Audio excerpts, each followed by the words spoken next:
Welcome to IACI TV. I'm Roy Shepherd, and we're talking about leading ladies in science, and I've been joined by two leading ladies in science to talk about it.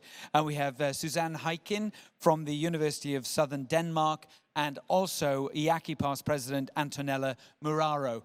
Hello, what is this symposia about leading ladies in science? Can you tell me a little bit about it? The Leading Ladies Symposium formerly was a Women in Science Symposium and was intended to highlight the role and contribution of the 60% female members in IACI and outside IACI, presenting models of successful leaders. Okay. In the female gender. How has it evolved? You've gone from, women to ladies. We could have a long discussion about the difference of that, but how has the role of women actually evolved within IACI and within the profession? I think there are more ladies, if you can call them ladies, involved now. There are more speakers, and they are also involved in the organization. For example, I was the SPC coordinator for the last period, and at least I'm a woman. I may not be a lady, but so there are more women, but we are still a minority.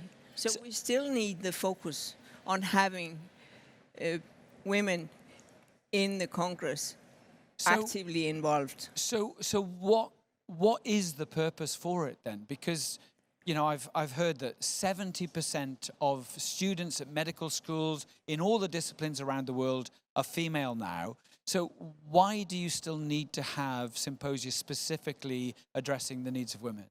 As many colleagues, female colleagues, are at the middle of their career, not able to cope with the many tasks that an organization and the science are requesting them. And so we lose them taking care of families, children, not even being able to cope with their own career. So because there are more women now, that's actually made the problem worse, perhaps? Possibly. For them, yes. So we would like to nurture them, to propose successful models, and to give them an opportunity to stand as a female scientist. I was doing a congress a little while ago, and I was talking about career progression, the difference between men and women. And one of the comments that was made about women in science, because it was another discipline in science, and it was that one of the reasons why there aren't more senior women in science is that women are very fair and they don't apply for the bigger jobs until they feel they're ready, whereas men do.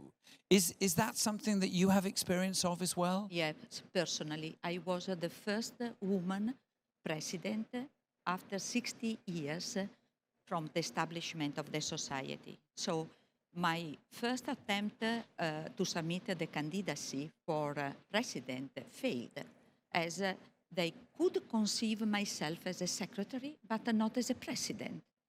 And then I had to be very well prepared. I went through the treasurer position, the secretary general position, and when I was elected president, I was almost knowing almost everything of the organization.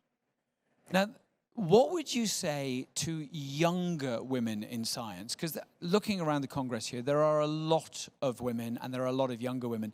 You talked earlier on about women in the middle of their career, but what advice would you give to younger women starting out in their career, and how would a symposia like this be relevant to them?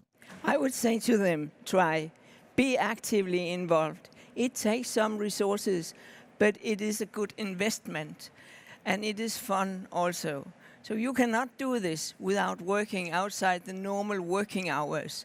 So be engaged, involved, and then you can do it. And you can do it as well as men. I did not have the same experience as Antonella, maybe because I live in another country.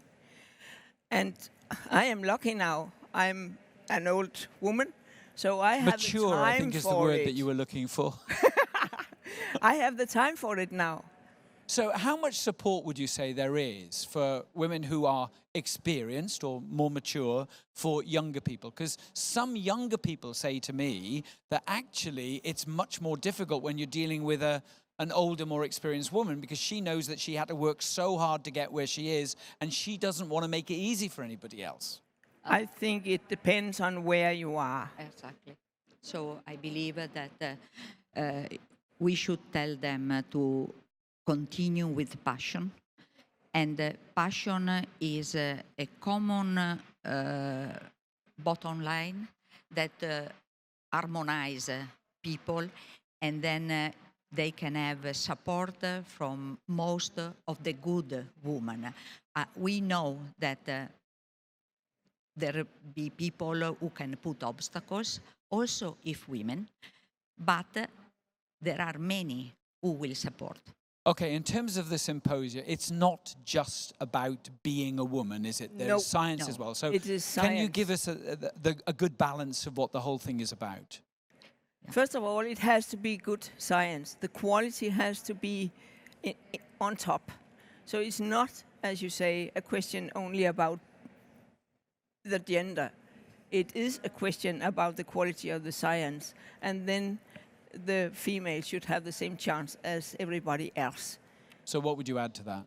I would say that the purpose is really to show how outstanding science can be performed by an outstanding woman.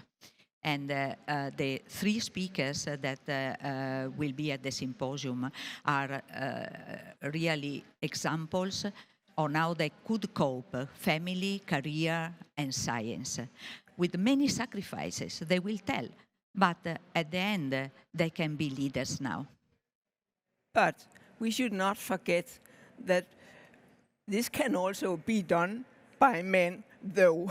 As well? Okay. Yeah. So give us the details of the symposium. Why should people go? Where is it and when is it?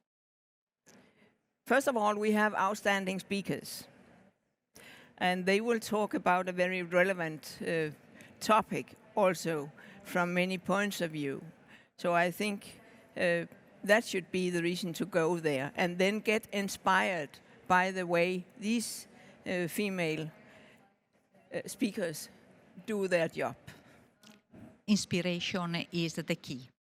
And the three speakers really are not only scientists, but passionate. I hope it goes really well. Thank you. That's all from Miyaki TV for now. Thank you.